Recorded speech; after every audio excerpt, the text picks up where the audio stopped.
سخت ٹھنڈ میں گھر میں نماز پڑھنا، سردی اور برف باری کے موسم میں گھر میں نماز پڑھنا جائز ہے یا نہیں؟ صلاح الدین اسلام آباد سے۔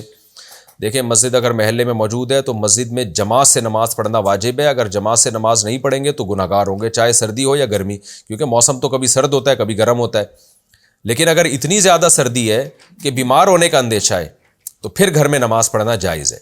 بیمار ہونے کا اندیشہ، بعض دفعہ لوگ سستی کر رہے ہوتے ہیں، فجر میں نہیں آتے کہ سردی لگ رہی ہے، سست ہو جا، کیونکہ سردی میں اٹھنا مشکل، گھر سے باہر نکلنا مشکل، تو سستی الگ چیز ہے، بیماری کا خطرہ الگ چیز ہے۔ واقعی اگر بیمار ہونے کا اندیشہ ہو تو پھر آپ گھر میں نماز سردی میں پڑھ سکتے ہیں، بشرطے کہ سردی سے بچنے کا انتظام نہ ہو۔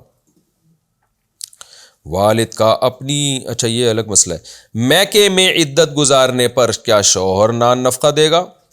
اگر طلاق یافتہ بیوی شوہر کے گھر کے بجائے اپنے میکے میں عدت گزار رہی ہو تو اسے عدت کے دوران نان نفقہ دینا شوہر کی ذمہ داری ہوگی یا نہیں؟ طاہر صاحب دبئی سے۔ دیکھیں، اگر شوہر کے حکم پر وہ اپنے ماں باپ کے گھر عدت گزار رہی ہے یا اس کی اجازت سے عدت گزار رہی ہے پھر تو شوہر کے ذمہ ہے نان نفقہ۔ لیکن اگر شوہر کا حکم یہ ہے کہ جی میں نے طلاق دی ہے تو میرے گھر میں عدت گزاری جائے، تو پھر اگر عورت شوہر کے گھر میں عدت نہیں گزارتی تو پھر وہ ناشزہ میں آتی ہے، تو اس کا نان نفقہ پھر شوہر کے ذمہ نہیں ہے، کیونکہ شریعت نے عورت کو عدت کے دوران پابند کیا کہ شوہر کے گھر میں ہی رہے۔ لہذا عورت کے لیے اصل یہی ہے کہ شوہر کے گھر میں عدت گزارے، اس دوران اس کے لیے گھر سے نکلنا جائز نہیں ہے۔ قرآن نے حکم دیا لا تخرجوہن من بیوتہن ولا یخرجن، نہ مرد کو یہ اجازت ہے کہ بیوی کو گھر سے نکالے طلاق کے بعد، اور نہ عورت کے لیے جائز ہے کہ نکلے۔ تو اگر وہ زبردستی نکل کے جاتی ہے شوہر کے روکنے کے باوجود بھی تو پھر شوہر پر نان نفقہ اس کا لازم نہیں ہے۔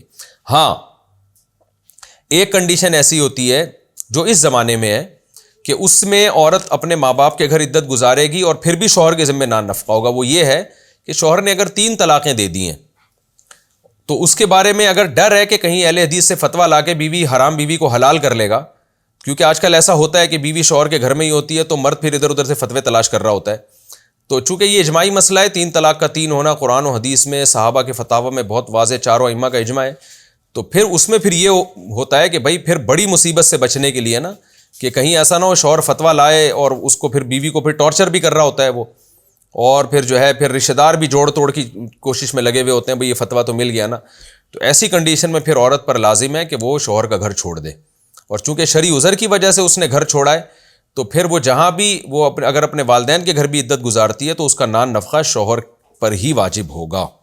اکیلے نماز میں زور سے تلاوت کرنا، کیا تنہا نماز میں جہری تلاوت کر سکتے ہیں؟ نیز صرف قرات میں جہر کریں گے یا تکبیرات اور سلام میں بھی کیا کیا جائے گا؟ جاوید صاحب سری نگر سے۔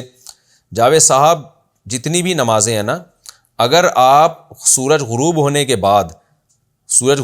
بعد سے لے کر سورج طلوع ہونے سے پہلے تک جو بھی نماز پڑھیں گے اس میں آپ کے لیے جہر جائز ہے۔ اب صرف تلاوت میں جہر کرنا چاہیں یا تکبیرات میں کرنا چاہیں، سلام میں کرنا چاہیں، سب طرح سے جائز ہے، تو جس میں بھی جتنا جہر کرنا چاہیں جائز ہے، جو سری پڑھنا چاہیں وہ سری جائز ہے۔ اگر انفرادی پڑھ رہے ہیں، جماعت سے پڑھ رہے ہیں تو پھر تو مغرب عشاء اور فجر میں جہر واجب ہے، یعنی جماعت اگر کرا رہے ہیں۔ نماز میں درود اور دعا پڑھنا سنت ہے یا واجب ہے؟ نماز کے آخر میں درود اور دعا پڑھنا سنت ہے یا واجب ہے؟ اگر کوئی نہ پڑھ سکا تو اس کا کیا حکم ہے؟ ہادیہ گل ڈیرہ اسماعیل خان۔ دیکھیں، نماز کے آخر میں جو تحیات کے بعد درود پڑھا جاتا ہے وہ سنت مؤکدہ ہے، اسی طرح دعا بھی سنت ہے، تو درود پڑھنا سنت مؤکدہ ہے، دعا پڑھنا جو ہے یہ بھی سنت ہے، تو لیکن درود کی تاکید زیادہ ہے تو اس لیے اس کو یعنی سنت مؤکدہ کہا جاتا ہے۔ تو اگر کوئی نہیں پڑھے گا تو بلا وجہ نہ پڑھنا تو حرج یعنی غلط ہے، واجب نہیں ہے، نماز تو پھر بھی ہو جائے گی کوئی نہ بھی پڑھے، لیکن قابل ملامت ہے ایسا آدمی اگر کوئی بلا وجہ درود شریف چھوڑ دے۔ ہاں، کہیں سفر میں جلدی ہے، ٹرین نکلنے کا خطرہ ہے، جہاز اڑنے کا خطرہ ہے، پھر اگر وہ درود کو چھوڑ دیتا ہے تو انشاءاللہ کوئی حرج نہیں ہے۔